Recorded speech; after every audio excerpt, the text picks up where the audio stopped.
This being my icebreaker, it really has resulted in throwing me in at the deep end into public speaking that I've never done before, and pretty much carrying on a theme from the warm-up. What occurred to me was that, well, it's going to be embarrassing, so the topic for my speech is going to be an embarrassing moment from the past. And even if my trousers were to fall down right now, it wouldn't top the embarrassment I had back when I was a young lad. I used to love singing, and I still love singing and performing. And when I was 10 years old, I joined a church choir, a local church choir back in Aberdeen. I wasn't exactly sort of the Alan Jones of Aberdeen. My singing wasn't up to that much, but I could get by. And the choir master was a lovely man, and he encouraged everybody, all the choristers, to sing solos. So at the age of 10, I sang my first solo, and it went reasonably well. It was all right. And you go through the ranks of being a chorister, and doing solos is all part of your promotion. And you get you start off with a blue ribbon and a bronze medallion, and then a silver medallion, and then a gold one, and then you get a red ribbon. And if you hang around long enough, and you can wear nice tight trousers to get those high notes and your voice doesn't break, you can eventually end up as head boy.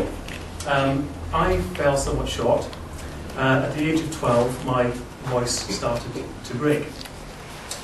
And the choir master, his policy was to get the boys whose voices was going to break a chance to do a swan song, just to say goodbye to their high voice and hello to their nice deep new tones.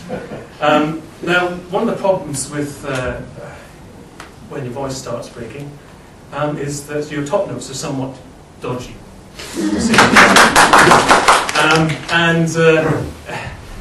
That was okay, because he usually picked a song for an alto, a low song, so there weren't any high notes. So I was going to sing a hymn called Lead Me, Lord. It only went up to a top F.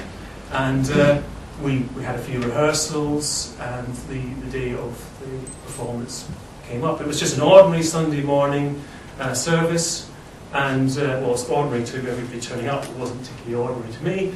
I was extremely nervous, and I walked down the church aisle with the rest of the boys. The organ was blasting away.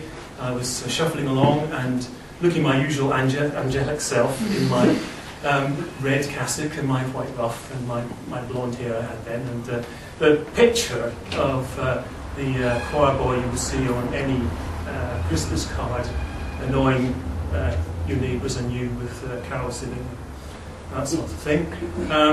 And I was just checking in my pockets and making sure that I had the appropriate number of cough sweets to bustle my way through the sermon.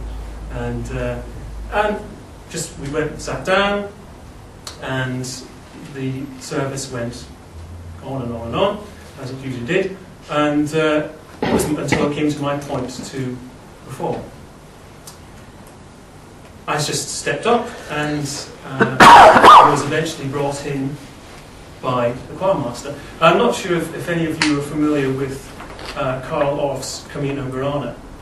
Now, it's a collection of songs, and one of them is about a young boy whose voice is breaking. It's sung by a bass, and he basically flips in and out of falsetto. And, well, I started singing, "Lead me, Lord, in thy righteousness." And it wasn't really going to plan. So I was somewhat embarrassed. I see, it goes to sort of show that whatever happens up here, I'm in much more control. Whereas when your voice is breaking, you've got no control of your instrument whatsoever. I looked at the choir master. He didn't seem to be overly bothered. You know, it's just something that happens all the time. He was well used to it. I wasn't used to it at all. The audience just, the congregation, just obviously thinking about their Sunday lunch and not bothered. God, if he was listening, probably confused about the, probably thought I had a split personality, with his fingers in his ears. So, to summarise, my trousers are still on. I'm in fully control of my voice, and I've managed to get through it, and hopefully I will have a video to enjoy.